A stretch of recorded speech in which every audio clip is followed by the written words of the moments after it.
The Untouchable True School Sports Empire proudly presents something the boxing game's been missing. Hey, what's going on? It's your boy BT, and I came here to talk some boxing with the thousands of True School Sports subscribers. Now, this is the official aftermath live stream for Conor Benn versus Pete Dobson. We're going to put the final touches on what's been some pretty damn good coverage. I would say at all the channels, just being unbiased, out of all the channels right here in Vegas that covered the fight, I don't think anybody did it quite like your boy True School. And I'm just really excited to put the finishing touches on covering this fight because it was a fun fight to cover. Obviously, Conor Benn won a decision. But yeah, before we even get into Conor Benn, before we get into Pete Dobson, what could be next for Conor Benn and everyone saying that he's trash, what could be next for Pete Dobson in the future because now he's earned some respect in the boxing world from the fans. People want to see him fight again. But before we get into all that, listen, today is officially day number 16 in our 90 Days of Boxing live series. Happy to be here. I told you guys a long time ago back. I said, look, I'm gonna go live for 90 days straight. And so far we haven't bended and we haven't folded on our promises here on True School Sports. So definitely happy to be here again. Shout out to Pops. Pops did a great job on the live yesterday, holding it down for the Pete Dobson Conor Benn fight. And yeah, we're here. So if you guys got any comments about Conor Benn, Pete Dobson, anything else boxing related, just drop it down in the comments and I'll definitely get to it in a timely manner. Definitely take the time to subscribe, hit the like button, and all that good stuff, man. Because True School Sports, we doing it, man. We're giving you guys boxing content seemingly every single day, every day, really, every hour of the day. Is damn near seems like I'm giving you guys some great content. But let me get into some comments before we get into Conor Benn versus Pete Dobson. Take the time to acknowledge the fine folks that are already here. Shout out to my man David Esther. He says it's too late for me. There was a lot of things I wanted to chime in on, though. I know that Ashton Silva card wasn't high priority, but the one definite guy messed up my parlay was Julian Smith. See, I haven't had a chance to watch Ashton Silva's card. I got to watch that card. I got to watch the Red Owl boxing card on the zone. And I got to watch Boati versus Dan Aziz. Catch up on my boxing because I was busy covering this fight. But once I catch up, David, I'll definitely have something to say about Julian Smith. Julian Smith does have a touching story that was a huge upset. I never would have dreamed that Cuban dude was god-awful. He's really similar to Yoelvis Gomez. No balance. Okay, I'll check him out. We got my man right here. Hello, mister. Make that interview with Filip Hrgovic. I already reached out for it. I reached out for that interview with Hrgovic about a week and a half ago, and he pretty much said there's not a whole lot to talk about, so he didn't want to do it when I reached out to him for it. But whenever he wants to do it, he knows the policy here on True School Sports. Hrgovic knows he can come on whenever he wants. So, yeah, man. Enrique Luna, longtime viewer, big ups to Enrique, says, Brendan, how has Las Vegas been? Las Vegas has been nothing short of great so far. I've had a chance to see a lot of friends, see a lot of people, good people in boxing that I respect. And it's only going to get better. For TFM Fight Week, it's only going to get better. I'm covering that fight. It's Super Bowl week here in Las Vegas, so, everything on the Strip, all you see is, Super Bowl stuff everywhere, 49ers and Chiefs stuff everywhere. So it's kind of cool that this boxing journey kind of intersects with the Super Bowl, and I get a chance to feel the energy of a Super Bowl weekend here in Vegas. But, I'm from South Florida. We've hosted the Super Bowl like 5 or 7 times, 5, 6, 7 times. So it's not anything I haven't experienced before. We got my man, Jesus in the building. He says, "Saludos, BT. Good to see you, Jesus." And then, right here, my man Johannes Bordeaux says, "Finally, Filip Hrgovic is going to fight one of the best, according to Mr. Turkey Alashika on March 8th." Yeah, I went ahead and I did see the quote. I'm going to do a video about that soon, so I'll talk about that later on when I do my video. Where are you at? It looks like a house. I'm at a house. Yeah, I'm at a house, but don't worry about that. We in Vegas, so that's all you need to know. BT, are you surprised that Orestes Velasquez lost? See, Jesus, I've been so dialed into Pete Dobson and Conor Benn, I didn't even watch the other cards. So that's news to me. He lost? That is a little surprising because Orestes Velasquez is a good fighter. He's someone that, I thought had a big potential in the 140 division. So if he lost and it wasn't to no top name, then I am a little surprised. But that's boxing. That's why you got to focus on the fight in front of you.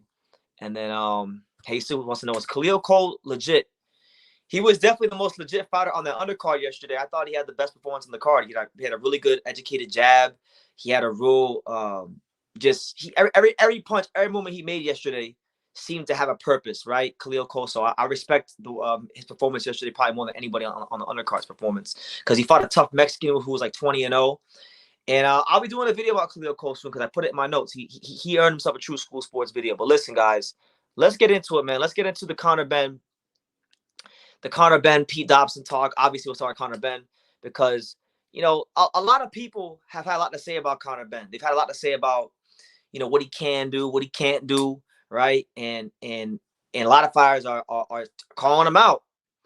A lot of guys like Gervonta Davis, guys like Earl Spence. I've seen Richardson Hitchens. So let's get into that, right? Because I just think it's kind of corny. And I'm gonna call a spade a spade. I like Gervonta Davis. I had a guy on here, or some dude who's like a Gervonta Davis fanboy who like he was acting like he was all sexually attracted to Tank. He was in my comment section talking about beats True School. We know you hate Tank Davis and this, that, and the third. And I want to make myself very clear, guys.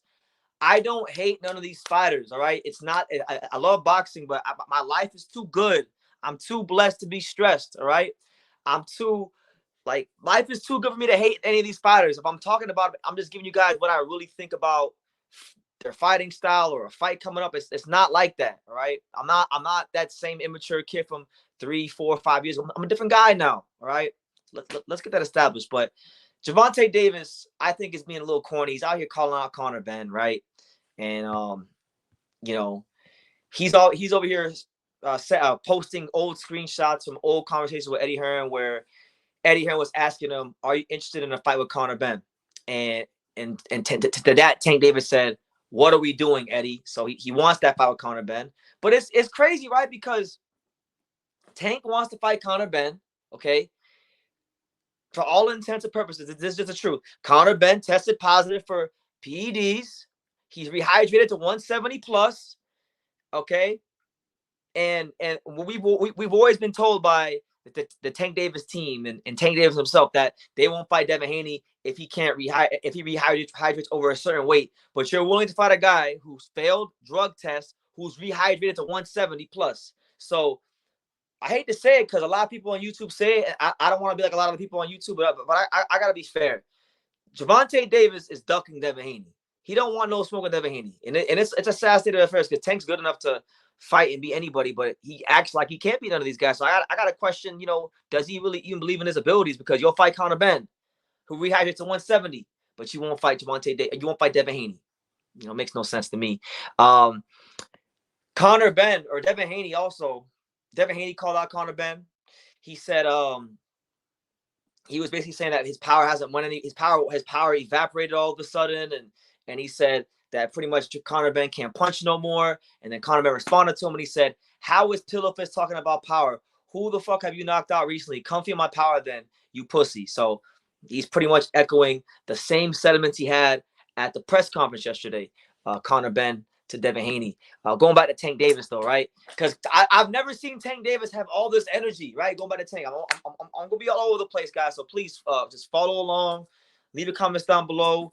Get them down below, and I'll get to them in a timely manner after I get to my points. But, Gervonta Davis has got all this energy for Conor Benn, but he don't got the energy for Shakur Stevenson. He don't got the energy for Devin Haney, right? Conor told Tank, he said, and I quote, "Don't be all talk either, you little shrimp. Eddie Hearn, drop this munchkin in a DM and let's get this fight made next. I'm sure he'll screenshot the conversation anyway. So we'll see who's full of shit. See you soon." So Gervonta says, "I'll be waiting." So he wants that fight. It's a fight that he wants, and he wants quickly and swiftly. And he pretty much said to Conor Benn as well, where would you like your ass whooping at, bruv?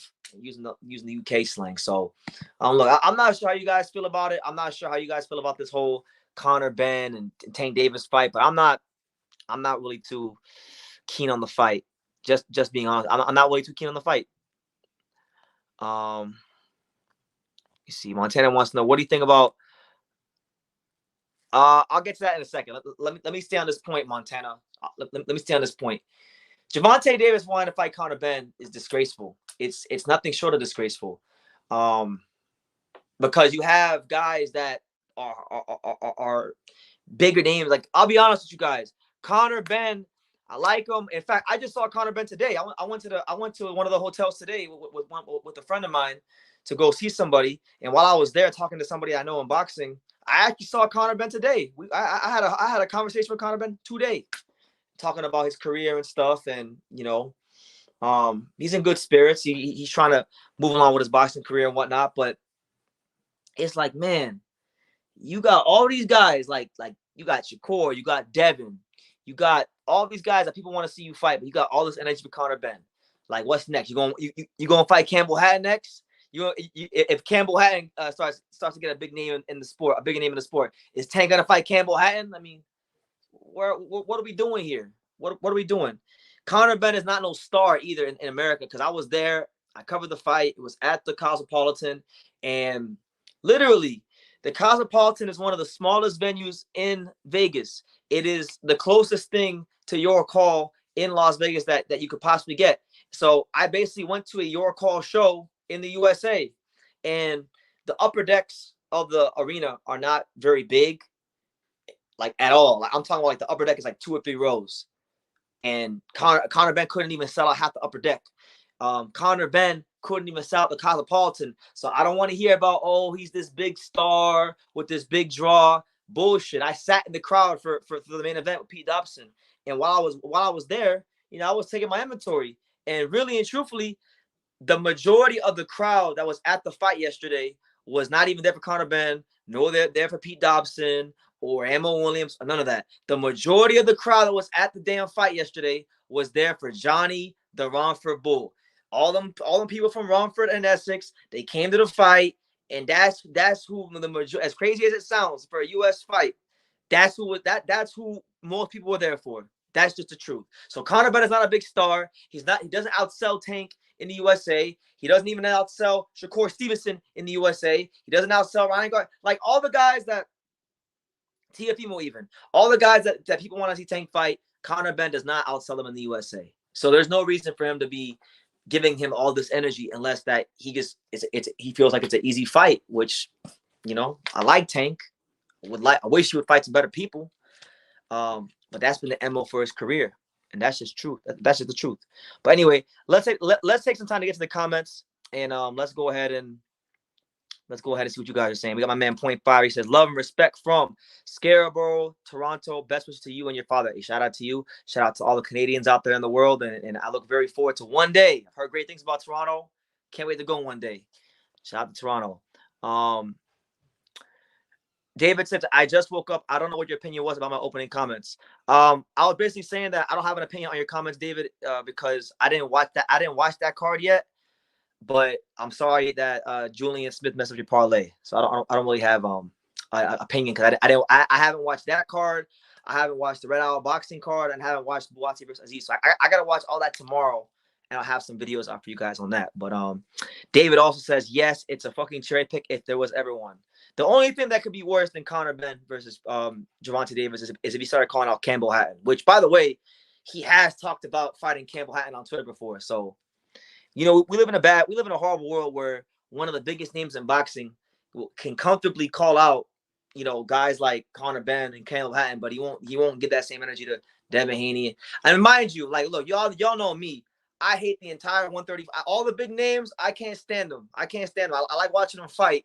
But as far as, like, outside the ring, I cannot stand them, because these guys like Ryan and Tank and Devin, they all just, the back and forth is just too much for me. I'm just here for the boxing.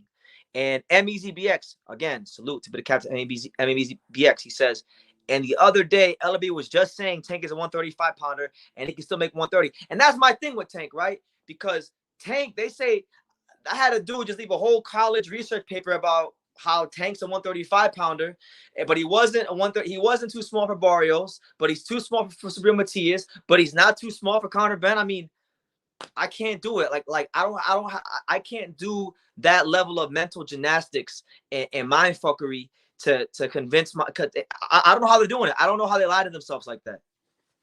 I'm honest with myself. I don't know how people will lie to themselves about what they really want. To just say, like, I would respect Gervonta Davis and Mayweather Promotions so much if Vegas came out and said, look, we don't want to fight the best. Just like we don't want to fight the best. We want to make this money. Just straight like that. and I would say, okay, cool, and then we all just move on. But they want to say he's pound. They want to talk about being the best fighter in boxing, being pound for pound, and it's just like if you're gonna talk that way, you got to do things to to back that up.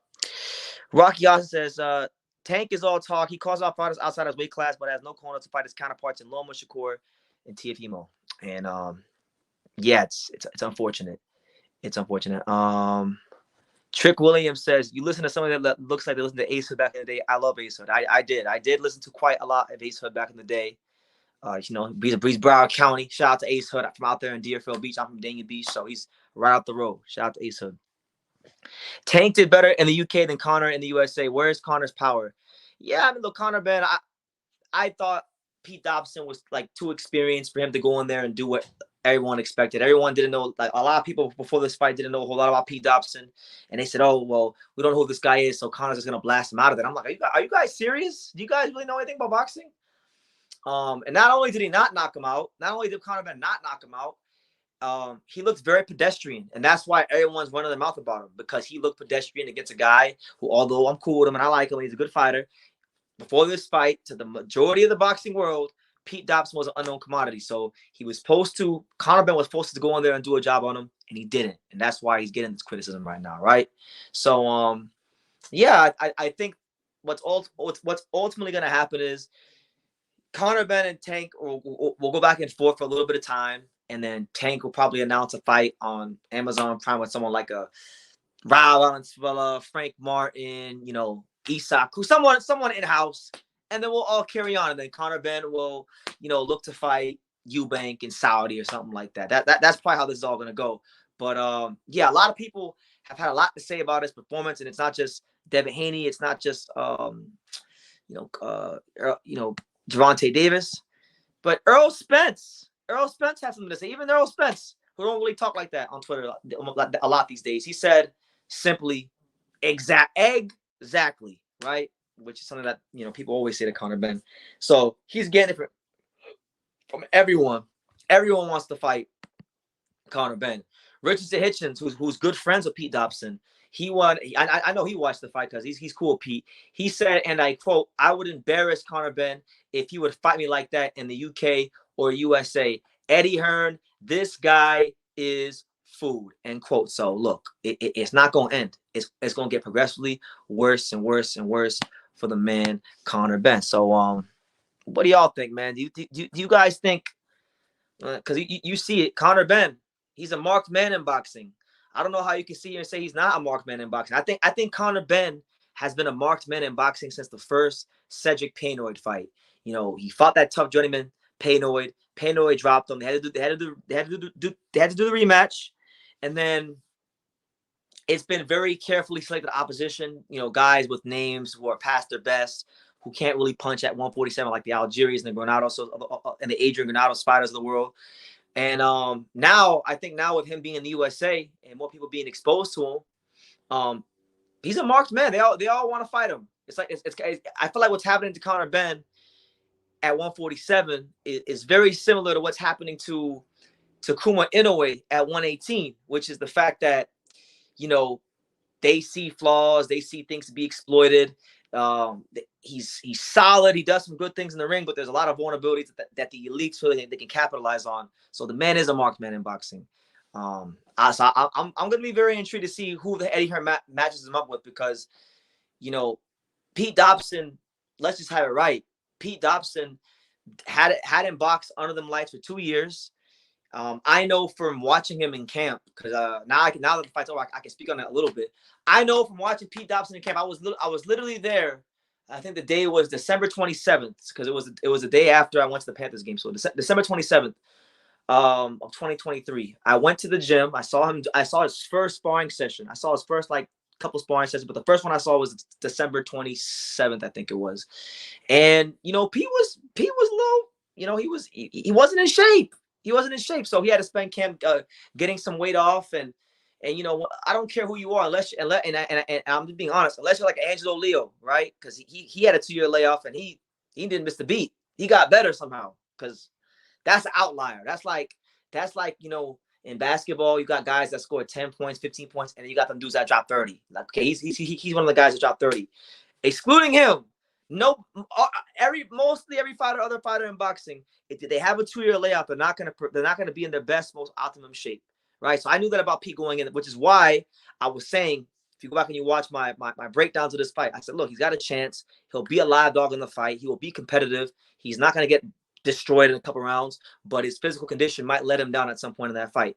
And when you go back and you watch the fight, yeah, that was what happened. He would be having some good moments, but it almost like he just couldn't step on the gas. So everyone wants to fight Conor Benn now because of Pete Dobson, and I think that's gonna make for some interesting situations and scenarios. So we'll see how it all goes. But let's get some comments. Shout out to everybody in the building. Big Supreme says, why do Tank fans have to be casuals? They don't have to be casuals. I don't think they gotta be casuals. I know Tank fans that are. I mean, I'm a Tank fan. Believe it or not, I like Tank. I like watching him fight. I just not a fanboy of him.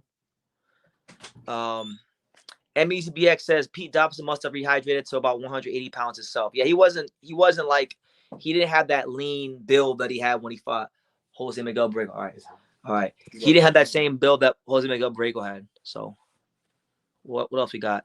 People aren't giving Pete Dobson his credit. Dobson wanted to storm out and landed heavy body shot. Listen, and we'll get to that. We'll get to Pete in a second. We'll touch more on Pete here in a second after we get through Conor Benn. But yeah, I don't know if I agree with that. I feel like, from what I've seen on social media, from what I've seen on my content, the comment sections of my content, I think Pete's been getting the most respect he's ever gotten in his career.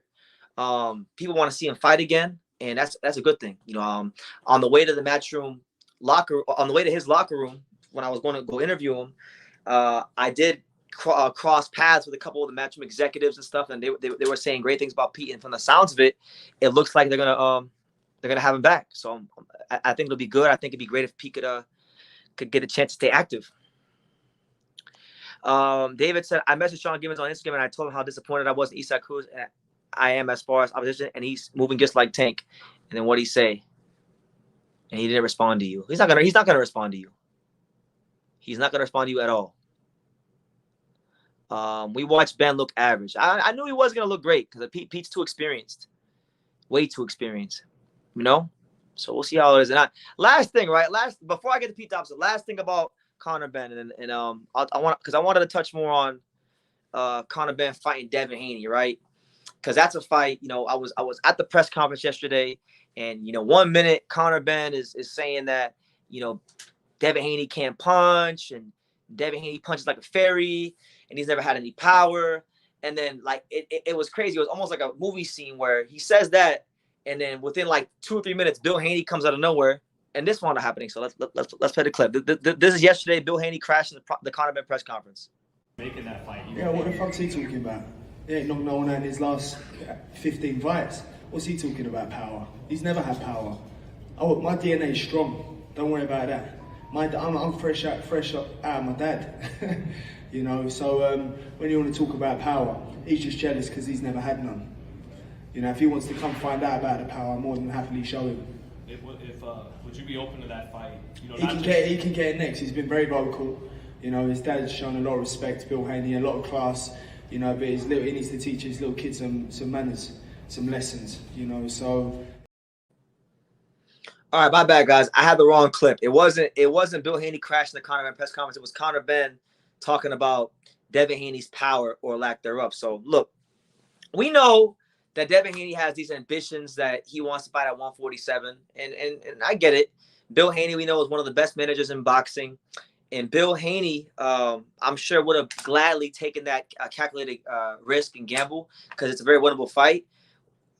As much as I think us, the fight fans, would like to see Devin Haney fight Jerron Ennis in a big fight, I don't see it. They're not gonna go up there for Boots. They're not gonna go up there for like the top elite, A-level welterweight guys like Devin, or like Boots or Crawford, but them guys that are beatable, the Barrios and the Conor Benns, I'm very sure they have no problem taking that. So I really just wish these guys, people in boxing. I love boxing. I love the fighters. I got respect for everybody, but people are just moving too much like businessmen in boxing these days, and that's why, it's like the 15th most popular sport in the world.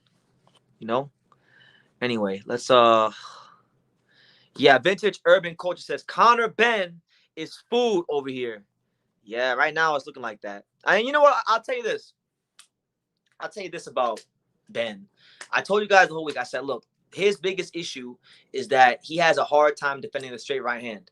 And Pete Dobson, for as out of shape as he was, because he wasn't in like the best condition, he was a shell of the guy that fought Jose Miguel Borrego 2 years ago when he last fought.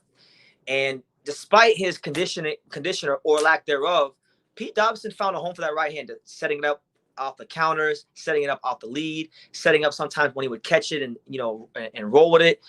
He was getting Conor Benn every fight, no matter if it's Paynoid, Algieri, Pete Dobson.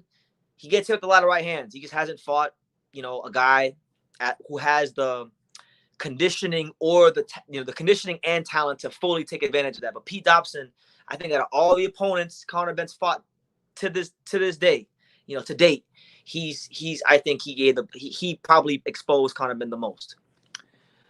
Trick Williams wants to know, you think Conor Benn's speed is going to be trouble for Tank like it was for Pete?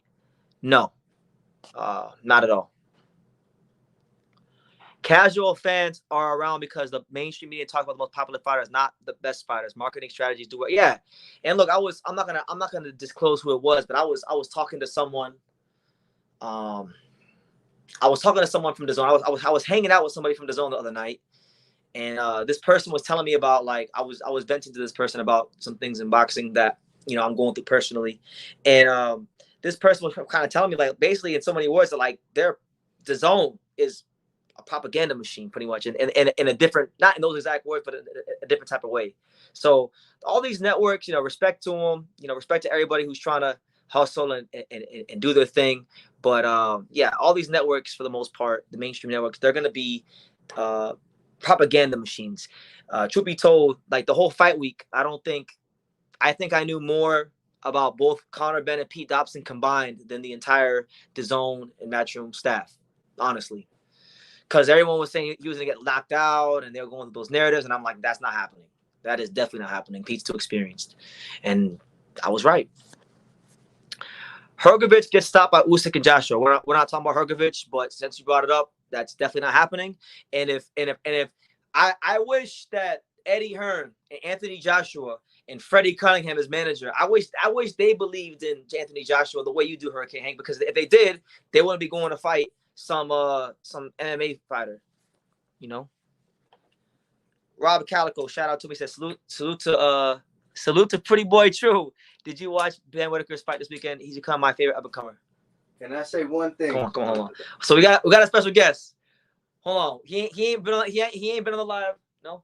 I'll get on the live. Okay. He ain't been on the live in a long time out here. You take the seat, Johnny. You talk to him, man. We got the pride and joy of all North Las Vegas. Talk to him, Johnny. All right, man. So I was eating, and I'll let you guys know one thing. I can't see the comments. Hold on. You good.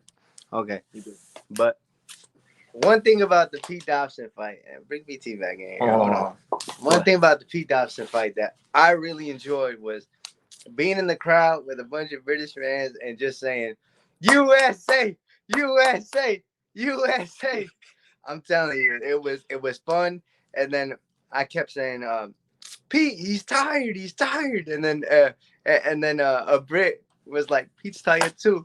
And he was talking funny. I really enjoyed it. And then towards the end, there was one that came up to me and said, light work. And I said, and he just kept saying light work. I'm Argentinian, so I ended up going up to him and saying, I know you guys like football, but I'm a World Cup champion. And then we ended up becoming friends. He offered me a drink. It was a blast. I had a good old time with BT. Yeah. BT was talking his shit too. He was tell saying, what I was saying. What was I saying? saying? Pete, fuck this guy. Push this guy back. That's what he was saying. I was like, all right, I don't think I'm gonna get like that. But he said, Pete, fuck this guy, push this guy back. And then one thing we both said was that Bronx straight. That Bronx straight right. Yeah. We had a good old time. But Johnny, Johnny, I want, before we get to the comments, I want to get your assessment, right? By the way, if y'all don't know who this is, it's my guy Johnny, the pride and joy of all North Las Vegas. This guy's a prominent figure in the Vegas boxing scene. If you don't know Johnny and you're in Vegas and you don't know boxing in Vegas, but Johnny, what did you make of the Pete Dobson performance, or just the fight in general, from the Conor Benn side of things and from the Pete Dobson side of things? I thought Conor Benn and Pete Dobson put on a really good show, and I really enjoyed both of them. I liked Pete's performance. I like Conor's performance.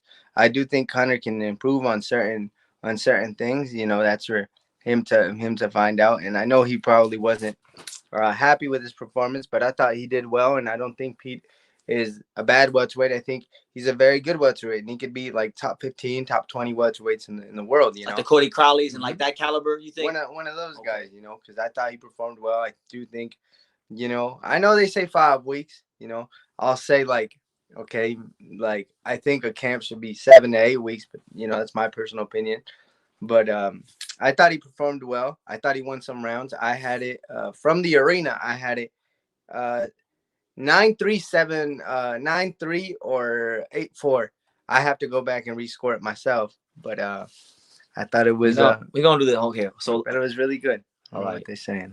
Can I have the chair? Or you want to sit in the chair? I want to sit in the chair. It's up to you because I'm making my tea. Okay, let me go to the chair. But one thing I wanted to say too, and as for Conor Benn, I would like to see Conor Benn fight someone like Mario Barrios, because I think he's a big star, and I think that he could bring a lot of eyes to the welterweight division. So I think with Mario Barrios being like the interim WBC or something like that, I think eventually it could be elevated, and I think it's a very winnable fight for Conor Benn.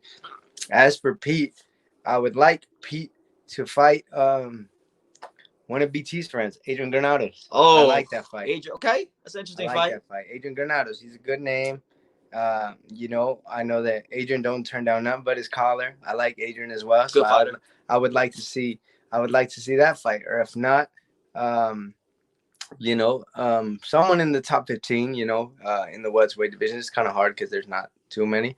Or what about Roman Villa? Roman Villa. You got Roman Villa. I mean, we'll get into that in a second, but I'm gonna go to the comments. Okay, Right. So look, Johnny had to chime in. He making tea right now. We chilling. The untouchable True School Sports Empire. Proudly present. Yeah, we're here at day 16, 90 days of lives. Hold on. Let's do the intro real quick. Even though we already here. We already here, man. I already did the intro. You want to do the intro? One more time. All right. He wanted to do the intro. So, all right. The untouchable True School Sports Empire proudly presents something the boxing games been missing. Hey, what's going on? It's your boy VT, and I came here to talk some boxing with the thousands of True School Sports subscribers. All right. Woo! Had to do it with Johnny, right? Had to do it with Johnny. But look, we're here, guys. It's day number 16, 90 days of lives. I'm telling you, I want to poll from the chat before I get to the comments. But I want to poll from the chat. Should I make this a yearly holiday? 90 days of lives every year. I want you to do it alive every day. Oh, God, every day. Just make it a normal thing. Don't make it a special thing every day. Hard work beats talent every time. Okay, all right. Well, what y'all think? Let me go to the comments. So we got my man David. He says a lot of hardcore fans are probably gonna hate on Ashton's H2O Sil because of the Jake Paul affiliation, but I honestly like his background. He's a good fighter, man. When I went and I did my prospect review video about him recently and learned more about him, you know, I liked what I learned about him. So, you know, best wishes to him. Good fighter. He probably grew up around Snoop Dogg's crib set in Long Beach, and he's actually from the hood, unlike Devin Haney. maybe. Karma Serene says, I love you so much, Brendan, but there will be no Anthony Joshua slander in my time. Oh, thank you. Good to see you, Karma. I love Anthony Joshua. He's actually one of my favorite heavyweights. I hear this narrative floating around that he would beat my boy Phil Hergovich, right? And everyone says they want to beat Phil Hergovich. They're going to do this, they're going to do that, and then when it comes time to fight, they don't want to fight.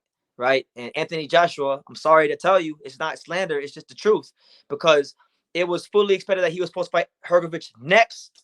And he went and fought Ngannou. And now that's part of this whole little tournament that Turkey Al-Sheikh is throwing. And it don't look like fighting Hergovich is in his plans. And then what I can also say about Anthony Joshua and Hergovich is that when Eddie Hearn was even asked about Hergovich fighting Usyk as a late replacement, who's not, you know, he didn't sound too enthused about that. He's never really sounded too enthused in the past about making the fight. So I'm just calling it as I see it. I love AJ, and I would like to see him continue to do well. But when it comes to Phil Hergovich, he don't really want to fight. You know what I'm saying? Rob Calico says, true. You didn't answer my question about your thoughts on Ben Whitaker's fight this weekend. He's my favorite up and comer. Ben Whitaker is a good fighter. I like Ben Whitaker. I had a chance to interview Ben Whitaker. I had a chance to watch Ben Whitaker train. Ben Whitaker, I think, is good for boxing. But I will say this, and it's just the truth. He fought a straight can yesterday, and I did get a chance to catch the fight, most of it, because the guy I was sitting next to in the media row, shout out to Boog Williams out there in the world. Boog, if you're out there, God bless. He was watching the fight, and basically Ben should have had this guy out. That he should have had that dude out of there in 2 rounds. It shouldn't have taken Ben Whitaker however many rounds it took if he even stopped. I'm not even sure what the result of the fight was. I just know that Ben went more than 2 rounds after the second, still fighting this guy because he wanted to showboat and play with his food. And it's like, man, Ben, like, you fighting a straight can, like, just get him out of there. It gave me it kind of reminded me of Josh Kelly when Josh Kelly was a prospect and would hit guys with these, 3-4 hooks. I wasn't a fan of the performance, honestly. But I like Ben Whitaker, and I have very high hopes for him. Ben already fought Granados. He wasn't talking about Granados. He was talking about Dobson, not Granados. They say they want a live every day. Y'all want the live every day. Y'all say, nah, we want it every single day, BT. I think Lane got okay. Well, look, I wanted to talk more about Pete Dobson, right? Before we get into the part of the live where we just freestyle and I'll let you guys ask me whatever you want and I'll just chill the rest of the live.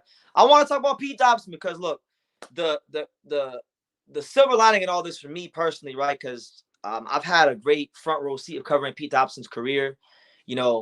Just to give you guys some history, like I knew who Pete Dobson was before 2021 because I'd seen like interviews of him and I heard his name and like somebody that I know, shout out to my man Andy Emilio out there in New York. He interviewed Pete Dobson a lot back in the day with ES News. So I've seen interviews of him before and I knew the name, but I really didn't like start following his career intently till 2021 because he had just got out of a bad managerial contract. He was, on a long layoff back then, kind of like he was going into this fight. And he came to this gym that I go to a lot. It's a gym called Beta Bay Boxing in South Florida with Coach Jeff Poritz. And it's a great upcoming gym with a lot of great upcoming talent. And I used to go to this gym a lot back in like 2021 to train, just to like stay in shape and keep my mind right. And Pete was there. So I started interviewing him and we developed a good like rapport, And so I've covered his career. So I knew what he was capable of in this fight. And I think, even in the loss, a lot of people want to see Pete Dobson fight again.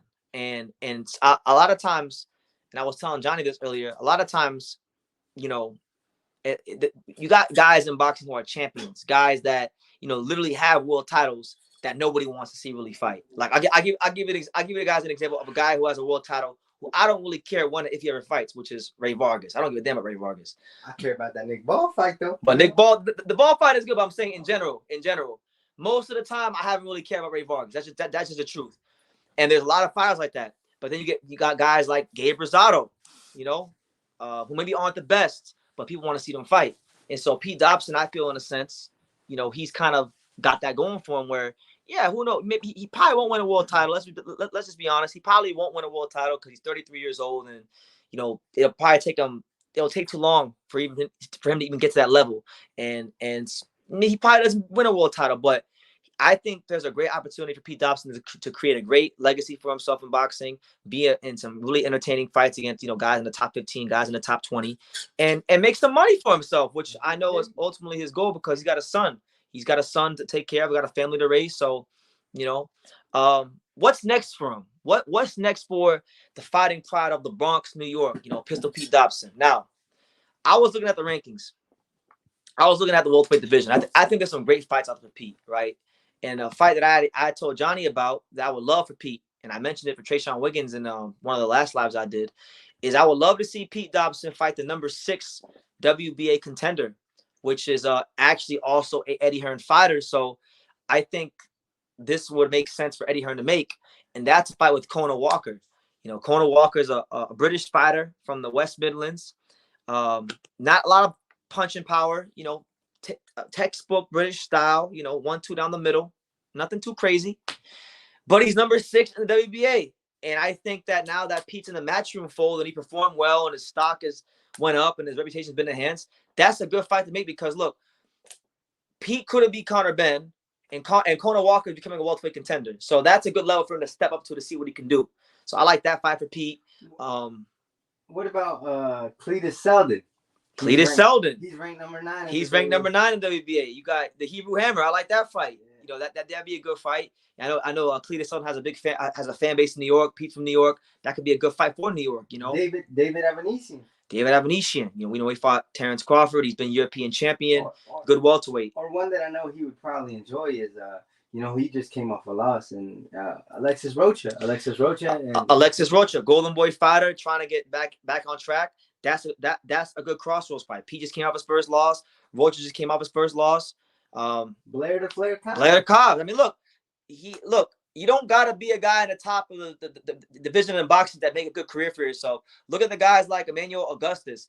Nobody gives a damn that Emmanuel Augustus had 15 losses or whatever it was. But guess what? They wanted to see him fight. So I think Pete, in a similar sense, can win some of these fights. I feel like he could definitely do his thing, and I think people want to see him fight again. So, but I'll tell you guys this: the fight that I think is actually another fight, right, for Pete that I like a lot for him, and he's actually mentioned this fight in the past on this channel, back in 2022.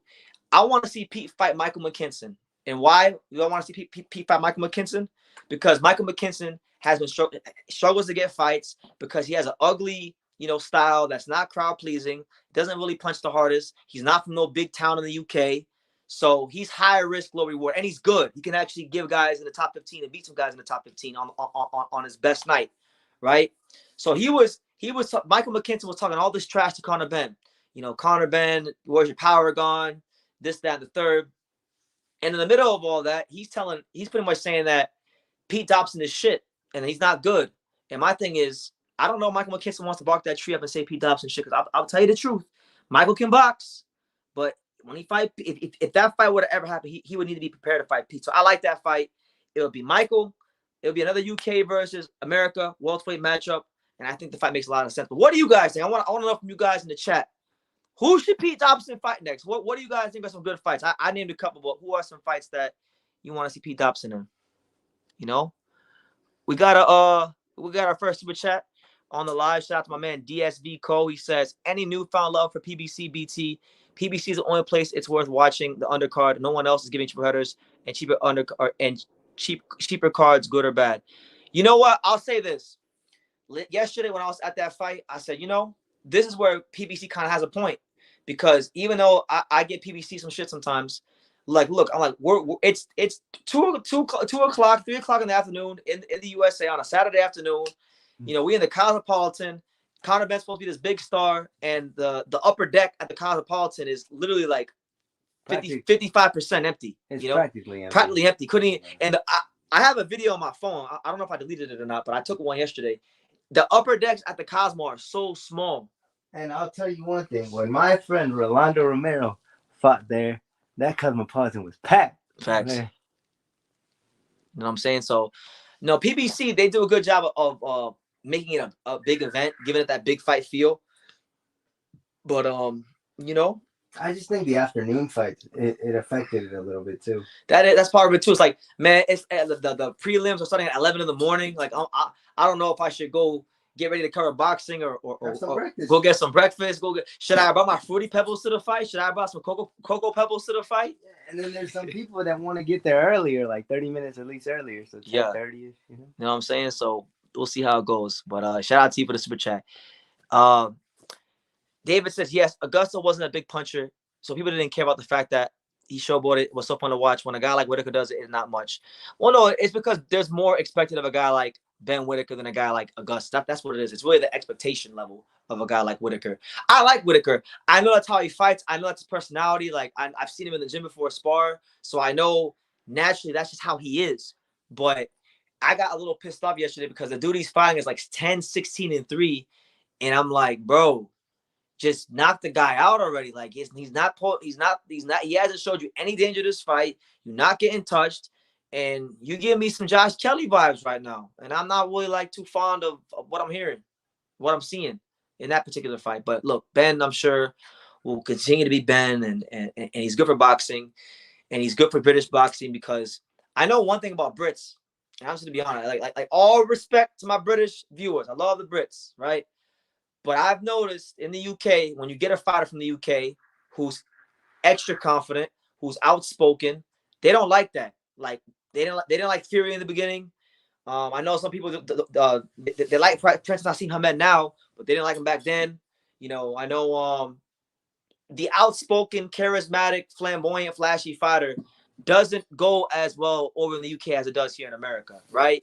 So it's no different with Ben. They take it very personal. It's like, for example, when Pete fought Conor, and they asked Conor how he felt about Pete, he didn't just say, "Oh, I like him." He just said, "He's a pussy." Yeah. And then you know, I'm sure they hatched it. They're good, but you know, I don't think they take criticism as well as over here. You know. Yeah. Well, you know what? But you know what? At the same time, Johnny, right? Because we can't just say that British fighters can take criticism and American fighters can't. Because you could There's some. for every There's Conor Ben some you for have, sure. you got a Raymond Ford, you got Shakur Stevenson, you got these dudes that can't take no criticism at all. So it's a fine line. Let me see. It's kind of like when Abdullah Mason was the distance with the Colombian construction worker. What the hell that was happening? Yeah, I remember it. Yeah, David, you ain't let nobody forget about that one when you lost money on that one. Big Supreme says, that dude wasn't stopped in 10 years though. Yeah, but Ben Whitaker is, even if he wasn't, Ben Whitaker is a top flight, talent. I think he's one of the most talented young fighters coming out the UK. I think he won a silver or a bronze. I know he was a pretty damn good Olympian for them. So he's not no regular fighter from the UK. He's good. He's very good. And so I think I just expect more of him.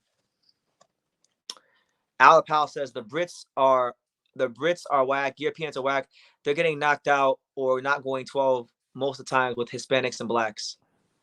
I like, look, I like British fighters. I like some European fighters, but I just think mentality wise, there's a difference between how they take criticism and how I won't say all, but I'll say many American fighters. And I just think they get different looks than we get out here. Facts. When we get out here, like they say, America is like a melting pot. So, you know, if you're looking for a slick fighter, you'll tend to go to the east. If you're looking for a pressure fighter, you'll go to the west. Millie said Raymond Ford is going to show you all the look. He thinks I hate the look. He thinks I hate him, right? I don't hate the guy. God bless him. All right. I pray for Raymond Ford. I literally got Raymond Ford on my prayer list. Okay. If he beats Otabek Komatov, then God bless him. All right. Now, if he beat him, I'm just gonna throw it out there. If he beat him, he ain't beat Angel Leo. That ain't happening. Raymond Ford is a good fighter, but he's a good fighter though. I want to make that point very clear. He's a good fighter.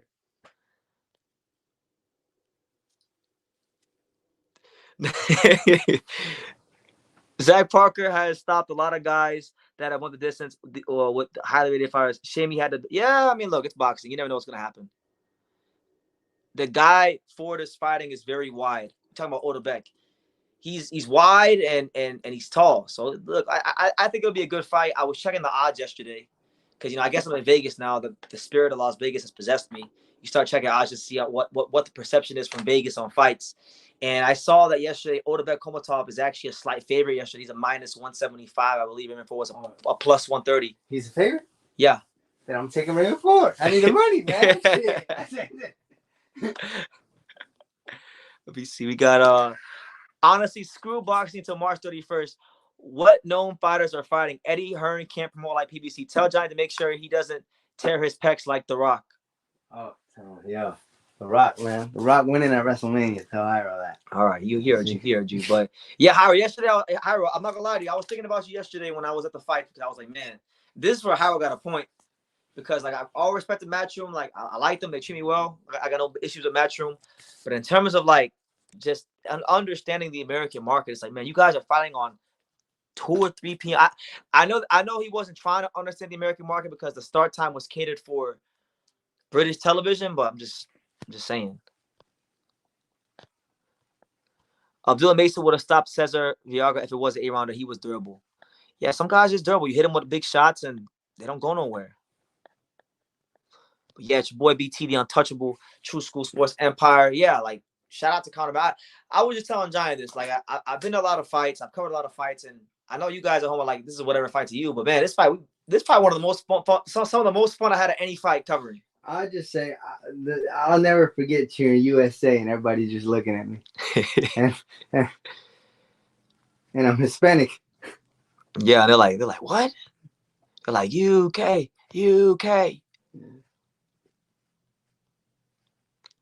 By the way, guys, just to give you guys a couple programming reminders, right? Because I know everyone has busy lives. Sometimes we get people that come in certain lives and not in others. So I like to give you guys the programming reminders so you guys know what's coming up on the channel, right? So Thursday, Teofimo Lopez is fighting. So you will get a live fight reaction from Pops for that fight. Make sure you guys tune in for that. The day before that, Wednesday night, here on True School Sports, I'm going to be doing a live interview with Oshaki Foster. So make sure you guys tune in for that. You know, Oshaki has agreed to come on the channel. His manager got a hold of me, and he wants me to interview Oshaki. I want to interview Oshaki. He's got a big fight coming up February 17th, I think, or 16th against Abraham Nova, looking to make his second defense of the WBC 130 title. And, you know, really try to let the world know who he is and show that he's one of boxing's truest champions. So I'm looking forward to having Shock on the channel. And then in between all that, there's going to be a smorgasbord of videos and fight week content from Teofimo Lopez and Jermaine Ortiz. So busy days here on True School Sports. You know, working really hard, being professional, trying to give you guys, the boxing fans, the best content possible and tell you guys what's the real. Because, you know, as we saw this week with Pete Dobson and Conor Benn, it's like it's hard to get the real from the mainstream. So you got to get it from the guys that really love this sport. Well, someone that I really enjoyed was Khalil Cole. Khalil Cole did his thing. The big stepper. Big stepper. Khalil Cole, man. Millie wants to know, how do y'all feel about Richardson Hitchens? Keep it 100. I like him. I think he's good. I wasn't like, I remember when I watched him fight in 2020, I wasn't the biggest on him because I was like, he fought Hernandez Mendez, and I was like, he's all right. But then, you know, as he's matured, I feel like Richardson Hitchens he's developed one of the best jabs in boxing. He's got a world-class jab. And his jab is that, and this is a compliment. I don't mean this is a disrespectful thing. It's actually a compliment. He's so good at his jab that if somebody isn't competent enough to get past that jab or get on the inside, then Richardson Hitchens, you know, he makes the fights get boring. The fights can get boring, you know. But that's not his fault. These guys got to find a way to break that. So he's got a good fight coming up on April the 6th. Yeah. April the 6th here in Las Vegas. I'm gonna come to that fight because I'm excited about it. I know Johnny's excited about it because he's fighting a guy that's an unknown opponent to most of the boxing fans, but he ain't unknown to me, and he damn sure ain't unknown to Johnny. The hard-hitting Argentinian Gustavo Lemos, he absolutely flatlined Lee Selby in like 2 rounds. But I like Richard Hitchens too, because I like, outside of his last performance that I'm not gonna hold you, I didn't enjoy, but I see why he won. He scored Zepeda. But I've been to 2 of Richard Hitchens' fights, the one with Kevin Johnson and one that he had at Samstown with some Italian white guy.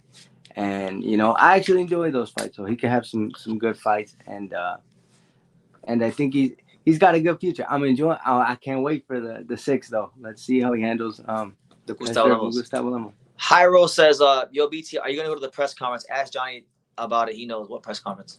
Hyro wants to know if you want to go to the WrestleMania press conference and cover it. What the fuck would I go to the WrestleMania press conference? I'm a boxing channel. Yeah. Dumbass question, Hyro. Dumbass question. Did you see the Boxing Gems video on the Oshaki? Was it Nova fight? People may need to pump the brakes on Foster. He is a good fighter. No, I haven't had a chance. To be honest, and it's not even just Boxing Gems. I'm talking about everyone in boxing. I haven't had a chance to watch most people's stuff because I'm so busy with my own content. That's like a full-time. It is my full-time job. Like, there is no off days. There is no, you know, and I guess that's why Johnny's saying BT live every day. You know, go live every day. So there's no plan B in this. There's no plan B. If you have plan B, your plan A wasn't good enough. Facts. So I haven't watched it, but I'll check it out. Fun fact: I seen Richard Hitchens spar Devin Haney one time. It's good work. It's good work, and that's all I'll say. You can't say no more than that. It's good work. It was good work. It's good work. I liked it. But yeah, make sure y'all smash that like button, man. Let the YouTube algorithms know that you guys are rocking with your boy BT. Shout out to everyone out there in the world, wherever you're at. If you're getting home from work, or if you just get ready to go to sleep, or if you're on the West Coast, if you're just out and about, you know. I want to ask one question though to the people in the chat. The people in the chat, wherever you're at, like in the East Coast, the West Coast, what time would you guys like BT to go live? just so like he knows like the range of time that you guys would want him to go live. That's a good question, right? That's a good question. What do you got? What do you guys think would be the best time for me to go live? Now, I'm a night guy. Johnny knows I'm a night guy. So for me, the later the better. But I function at night. And but something we learned in boxing is the fans are the winners. The fans are so the chat are the winners. Let me see. Millie wants to know, what about Bruce Carrington? I love Bruce Carrington. I think Bruce Carrington's one of the better top ranked prospects. I would say out of all the top ranked prospects, I would have number 2 behind only Abdullah Mason. Abdullah Mason to me is the number 1 top ranked prospect. But Shushu's good. He's an aggressive counterpuncher, has good speed, sneaky power. And he's mean in there. But there's still some styles I like to see him fight against. And he's ranked in the WBO. So, we're getting to that time now where Shushu's gonna have to go ahead and step up and fight some more known names. And I spoke to Shushu on Instagram recently because we talk every now and then. And I brought up the fact that I like to see him fight Robeisy Ramirez or I forgot who the other guy I said was. But not right now, bro. I think down the line, I think maybe like in a year and a half. Yeah. Because I know Top Rank would do that fight. That's like a crossroads, top rank type of a fight. He's coming off a loss. Shushu's in the rankings. What'd you think? I think so. Let me see who we got. David says, I get up at 4 in the morning. He said, not this late. 9. So we got 9 p.m. Central. When are you guys saying noon? So 12 noon? You like noon? Noon East or noon West? I like noon West because noon West is 3 p.m. East. Mm-hmm. So I like 3 p.m. East. 3 p.m. East or noon. BT, do you think Top Rank moves guys fast? I don't. Nah. They got the best matchmaker in the world. Nah, you can't say that. They got the best matchmaker in the world, and they have the best track record of producing champions and stars. Yeah. I'll tell you one thing. No one has the quality of a Top Rank show, in my opinion. Karma, the lovely Karma says, evening is cool, but I can't watch. I can watch pretty much on any time. So there you go.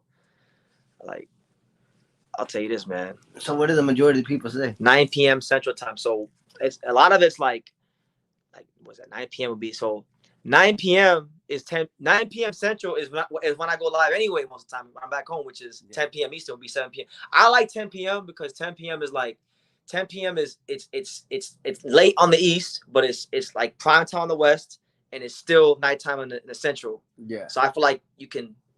Is that where the majority of people want you to go live? Yeah. Okay. But I might need to start trying to go live in the daytime every now and then. Now I'm not a daytime guy. I can't stand like noon to that ain't for me. Yeah, but BT gotta get his naps in, man. Yeah, get my naps in.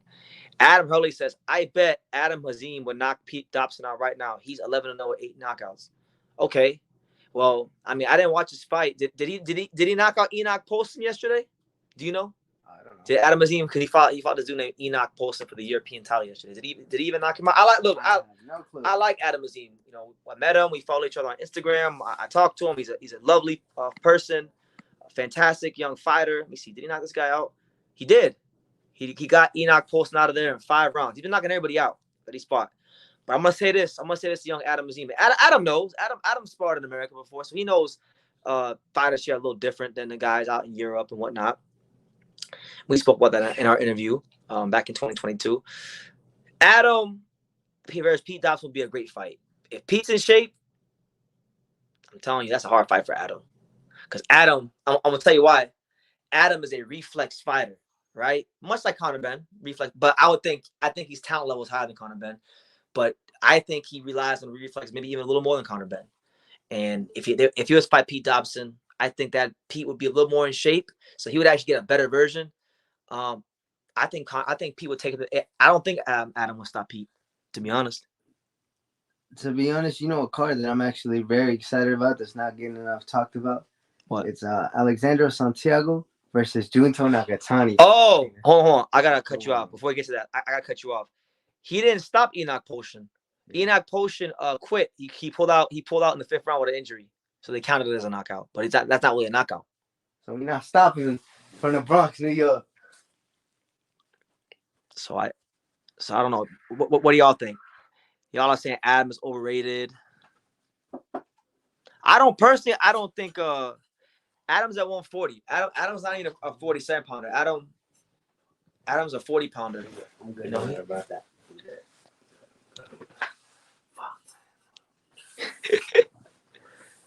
Let me see. All right, guys, we're at an hour right now. So look, guys, I'm gonna run it for like 10 more minutes, 10, 15 minutes, and then we're gonna get up on out of here because got some things I gotta tend to.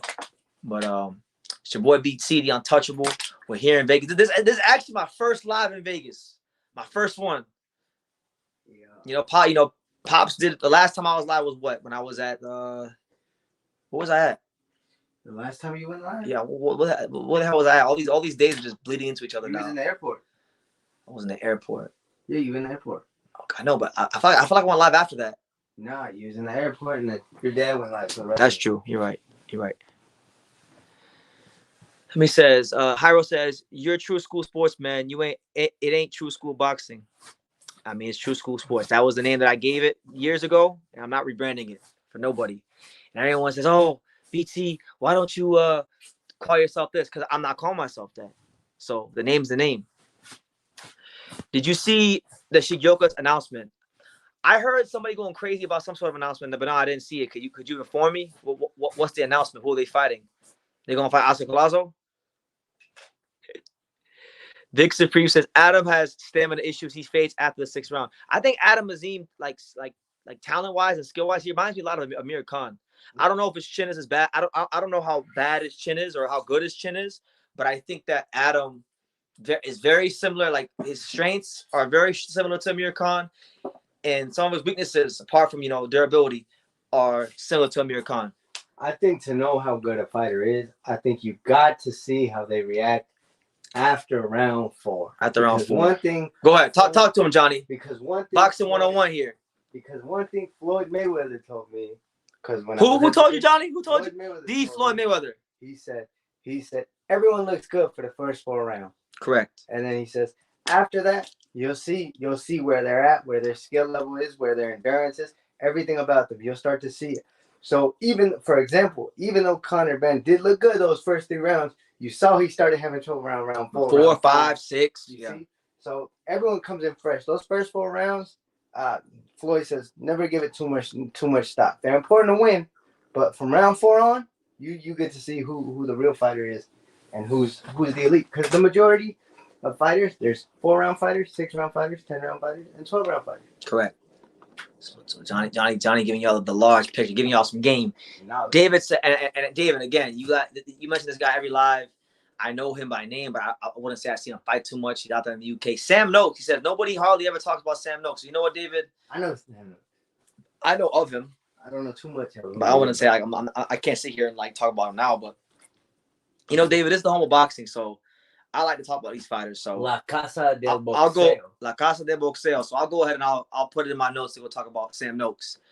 We see we got he says so Yudai Shigeoka will be fighting Melvin Jerusalem and Jinjiro will be fighting Arar and Dallas on March 31st. That's some good fights. I like those fights. Yudai versus Jerusalem's a good fight. I mean, Melvin Jerusalem's a former champion. That's now a guy that's going to be a common opponent with Oscar Collazo. So good to see this, Shigeoka brothers back in action. Good fighters. 2 of the guys that I hope, start to get a little more buzz in boxing because they're both definitely fun to watch fight. Adam says Fabio Woolley's next fight in March is against Frazier Clark. Really? They made that fight? It's a good little Brit versus Brit, back to Brit. 6, both undefeated, both heavyweights. Woolley just beat up on David Adelaide, which kind of broke my heart a little bit because I like Adelaide. And Clark, he's got that pedigree coming from the amateur, so it's a good step-up fight for him. So I like that fight. One thing I admire about the British fans, though, they really do come out and support their fighters, man. Like the Romford Bull, man. Yeah, got his fans, they do. Man. Got the Romford Army. And they come out, man. And they really support their UK fighters. I feel like in the US, they don't really get that much love sometimes. So yeah, so thank your fight. He said, BT, a good fight for Pete is the welterweight that was on the Joe Cordina card. Ooh, who's that? What welterweight? Which oh yes, that's the perfect fight. Suleiman Sissoko. Oh, you mentioned him sometimes. Yeah, I would love that fight for Pete. In fact, oh my God, we got to call Eddie Hearn today. We got to see, when I see, I'm probably not gonna see. I'll probably see Eddie Hearn in about 2.5 weeks when I go to Orlando for the Edgar Berlanga fight. When I see Eddie Hearn, that's the fight I'm requesting. I'm like, Eddie, this is the fight you got to make. Sulaiman Sissoko, Pistol Pete Dobson. Hold on. And look, the crazy thing about it is, I know Sissoko got a crazy ranking. Sissoko is the #2 ranked WBC contender. So that could be a fight. What do you think? Yeah. Have you seen Sissoko fight before? I think one time. I don't really remember. He's this French dude. He's this black French dude. What did I say? What, serious? Yeah. You think Pete can beat former champion Jamal James? I like that fight. But he's a matchroom. I like that fight. Pete though is more of a matchroom fighter. So I'm thinking more so of the guys that were matchroom. So like Sulaiman Sissoko, Conor Walker. What about Samuel Vargas? I guess Samuel. I can go Samuel Vargas. Banging him out. Vargas. See. Watch out for top Filipino fighter prospect Dave Apolinario. Check him out. So many prospects in boxing.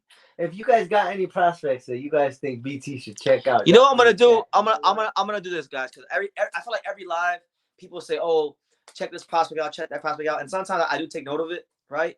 But I'm gonna do a community post soon, all right? And I'm gonna say, guys, I'm gonna start my next cycle of prospect review videos, and I'm gonna leave it there for like a month or a couple weeks, and whatever you have after a certain date, I'm just gonna start making these prospect videos about guys. And when I say prospects, I don't mean like don't comment like Bruce Carrington. That's not a prospect. That guy is in the rankings. So if they're in the rankings, I don't count that. If they, there are some exceptions like Thomas Patrick. What's the guy's name? Pat McCormack, who Pete Dobson was gonna fight. He's 4-0, but he's like an Olympian. He's already like gonna be ranked, right? So he's an exception. But like for the most part, I'm talking about people with 10 fights or less. Harold says, why not make Harold Calderon fight with Pete? They both have a loss. That's the fight we want. Look, I'm doing a video about that soon because you guys know on this channel, Pete Dobson versus Harold Calderon, that was a fight that was talked up and propped up to no end. The shit talking from both of them was world class. They both fought on the zone. They both lost on the zone. Harold Shakran Giashov, Pete to Conor Benn. What do you think about Giashov versus Conor Benn? How do you think that fight will play out? Pete Giashov versus Conor Benn. Well, I don't think Eddie Hearn will make that happen because there's literally no money in that fight. I know, but I mean, like, what do you think? They're both like, I don't want to be disrespectful. I'm trying to practice guys not being disrespectful. But yes, but I can be, but I try not to be. Look, Giashov, maybe I know people in boxing that they like to dick ride the Uzbeks and Eastern Europeans. There are those kind of people in boxing, and like some people may say that I'm one of those people, right? But not every Uzbek and not every Russian and not every Ukrainian is a killer. Not everybody from Kazakhstan whose name you can't pronounce is a killer. Okay, Giashov is solid. He got a big amateur background, but I don't think he's fully transitioned his style to the pros. Conor Benn, for all the flaws he does have, what he does really well is let his hands go. He's explosive. He's very athletic. He stays within himself in that regard. And I would barely favor Giashov just because I think it's a slightly more skilled fighter, but that's damn near a pick 'em.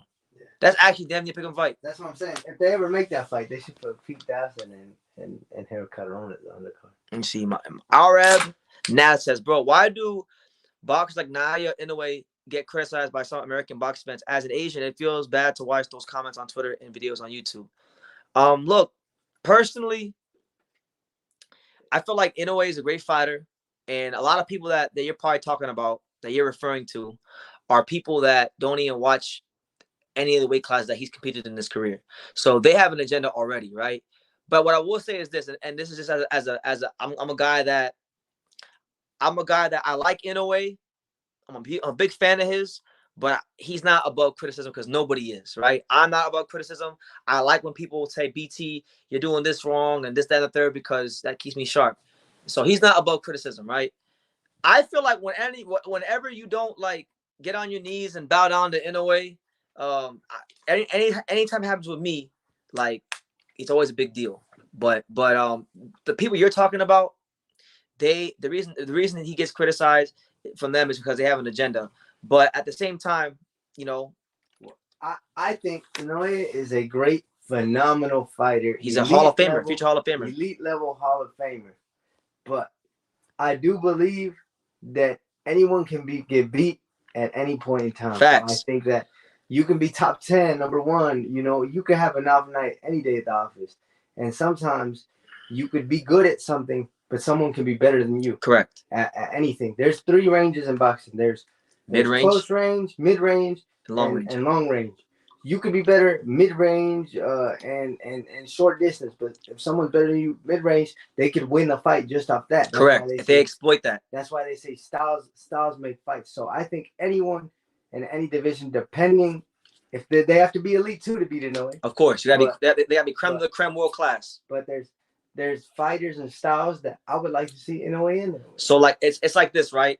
And it's not just with Inoue, it's for all these fighters. Like I don't care if it's Shakur or Devin or Crawford or Boots or Inoue.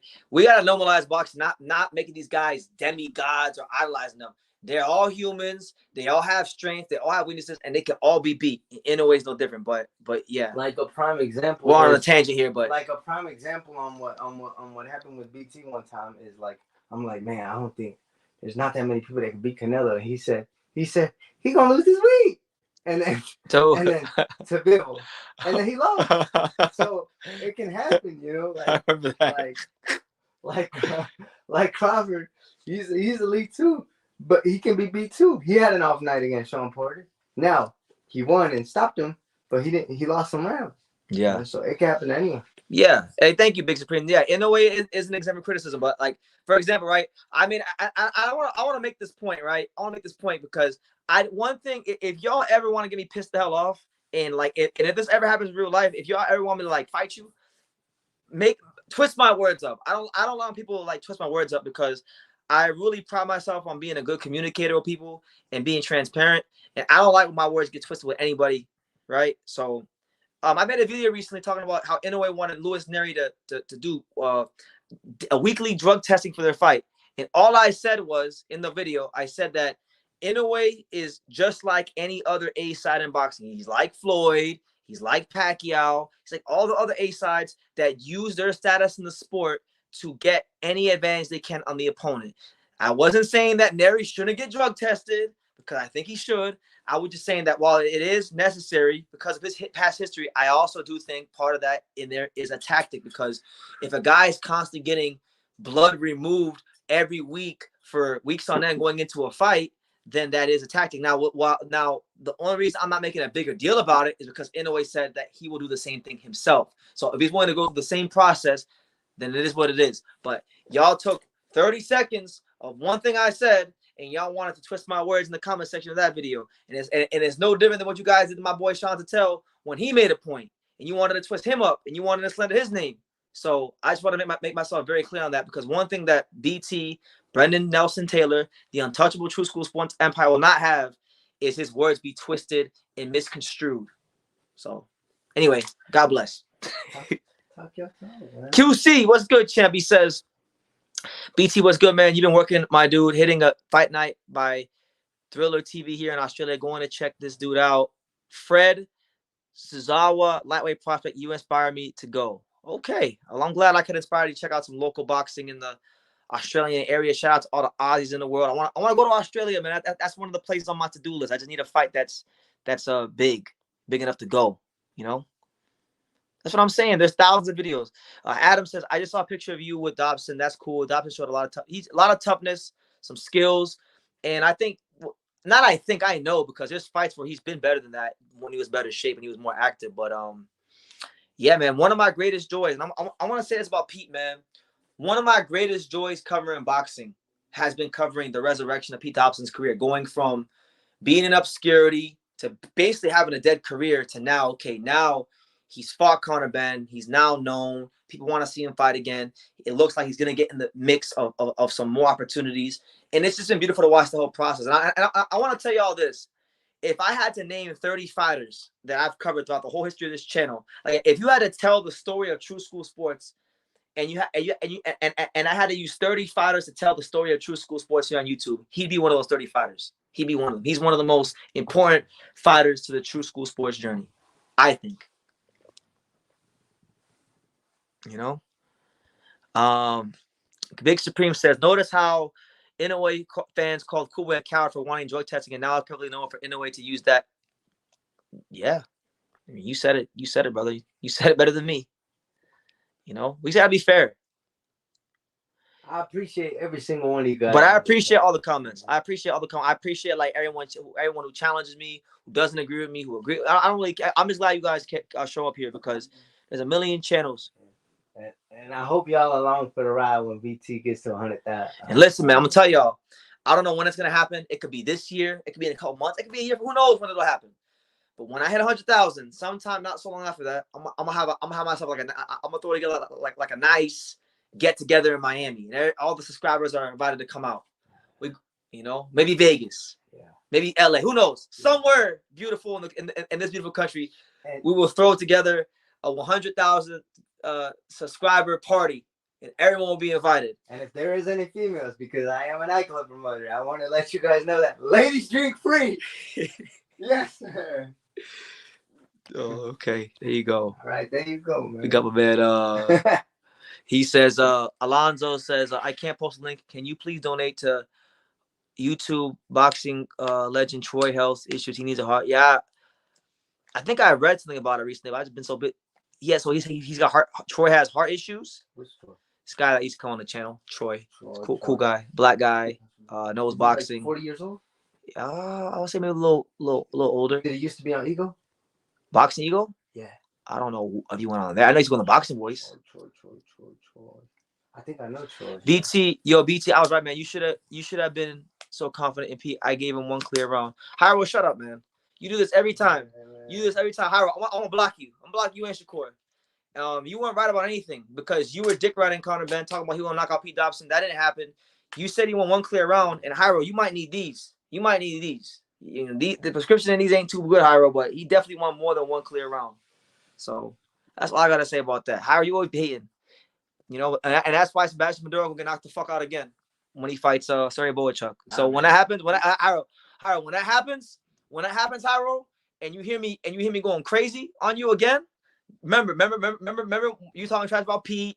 Remember you talking bad about Brian Mendoza. Remember you talking bad about all those dumbass questions you asked about Angelo going to 122 over and over again when I explained it to you frontwards, backwards, side to side, and you still kept asking it. If that man loses the Boychuk in any way, I don't even care if Boychuk gets a gift. Remember all them times, Hyro. I'm telling you in advance. Please do.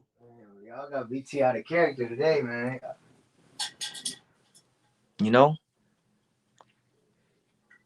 One round. You might need my Dobson is as slow as a turtle. Yeah, he's also out of shape. So, but it is what it is. Any thoughts on Matias versus on Liam Parle being made? Did it get made? Did that fight get made? And Matias? If I got made, that's news to me if it got made. That's crazy. Man, it's real. I'm going with the Puerto Rican.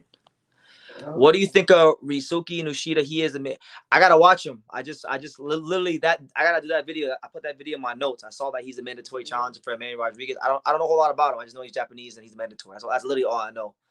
But good to see Emmanuel Rodriguez staying active against a mandatory challenger. I like when fighters fight the mandatories because it feels like mandatory challengers are getting more devalued by the year in boxing. So I think it's cool when they fight the mandatories. At least Brian Mendoza traveled all the way to Australia to lose and gave up his WBC mandatory. Okay, no, they are in talks. It hasn't got made yet. There is a rumor. No, but Hyro, when he loses, just remember what you said.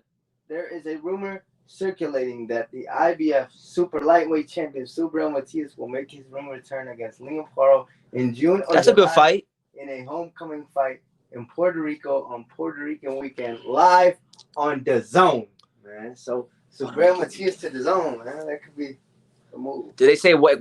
Is it going to be in Puerto Rico? It's in Puerto Rico. So Parle has to go to Puerto Rico to be. I like that fight because Paul was a guy that, like, if you lead up to, like I'm not saying these guys are ducking him, but these guys like Devin and they're not gonna fight Paul. Paul is good and he's just really bring a lot of money to the table, so why not?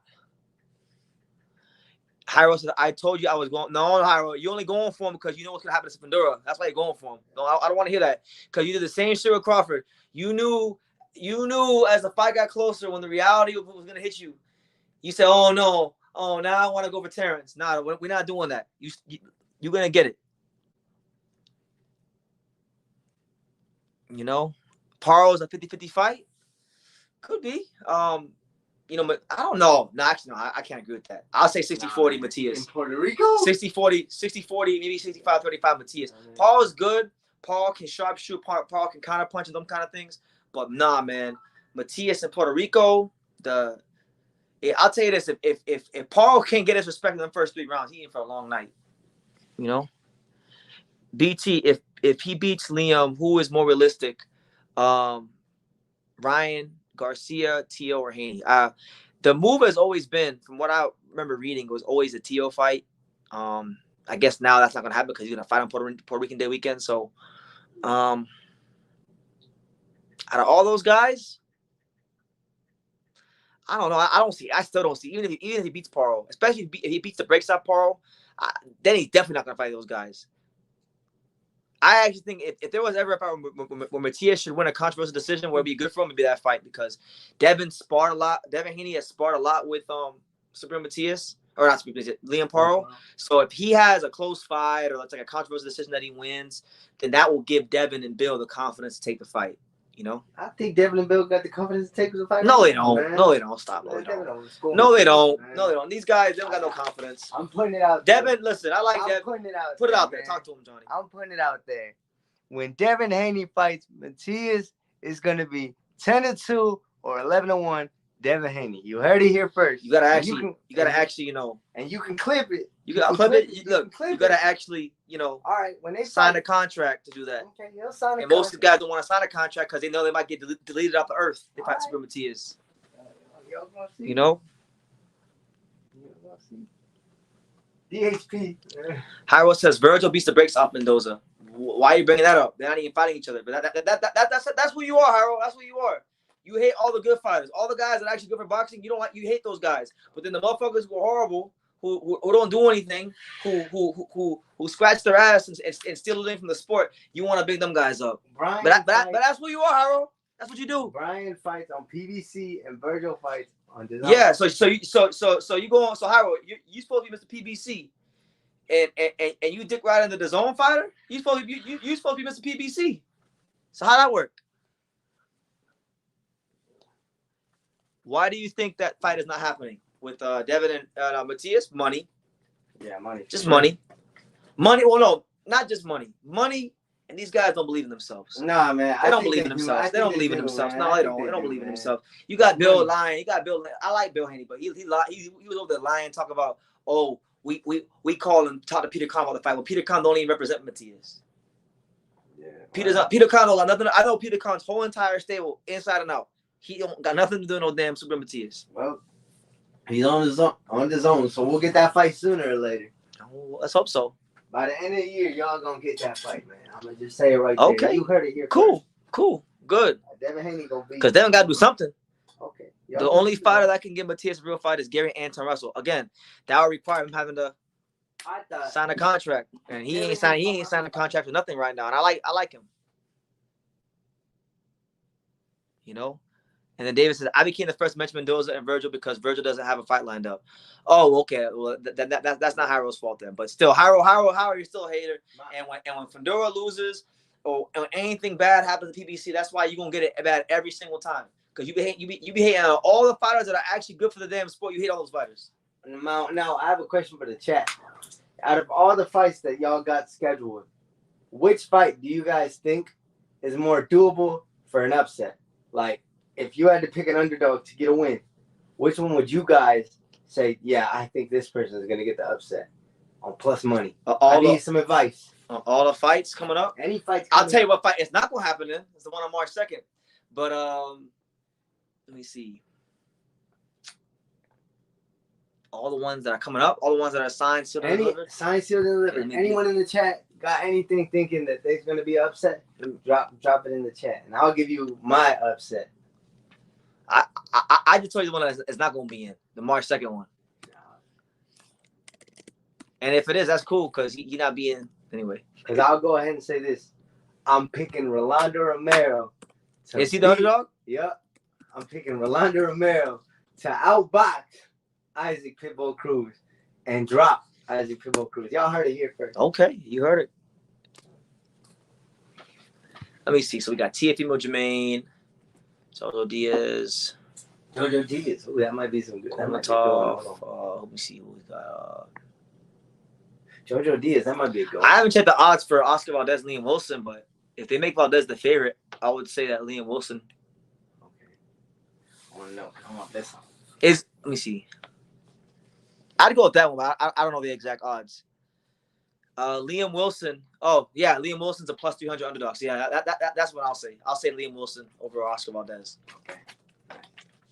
If the Liam Wilson that showed up against what's his name? And if they show up, that's gonna be it for Oscar. Why is Ken Shiro still not in the pound per rankings? Earl Spence still there? Earl Spence, listen, I think I've mentioned this about 4 times on lives. I've said this many times. Like Earl Spence is not even remotely close to being a Hall of Famer. Ken Shiro is right there, banging on the door. But he can't get on the pound for pound list. But look, guys, I'm running out of little gas. All right, it's late. I want to wrap it up. We'll be live again tomorrow. I'm not sure what the hell I want to talk about tomorrow, so stay tuned for when that live happens. But look, man, 90 days of boxing. Y'all say F 90 days of boxing. BT, just make this a regular thing. y'all got to, man. But be telling every time. But look, man, you guys take care. You be blessed. Johnny, you got any final parting shots you want to give the people? I love you guys, True School Sports Empire, and I wanted to ask. Do you guys know what happened to Triple G, man? Because I want to see him fight again, man. It's been a while. None of us know what happened to Triple G. I'll tell you this about Triple G. The last time I seen Triple G or heard about him, there's this dude in Florida that I know named John. He's a dude from Kazakhstan. I met him through Daniel Lusinov, and the dude John, he had a picture on South Beach with Golovkin, and Golovkin was fat. Like Golovkin looked fat, and that's the last I seen or heard anything with Golovkin. And do you guys? And that was like maybe 6 months ago. I heard that what's it called could come back too, Manny Pacquiao. Maybe. But look, there's a lot we can talk about. We'll save it for the next live. I'm gonna get up and out of here. You guys take care. Stay tuned for the next live. And like I say in every single one of these videos, you can love me or you can hate me, but I'm just Kid from Daniel. So until next time, take care, guys. Woo! Yeah. That was a good laugh.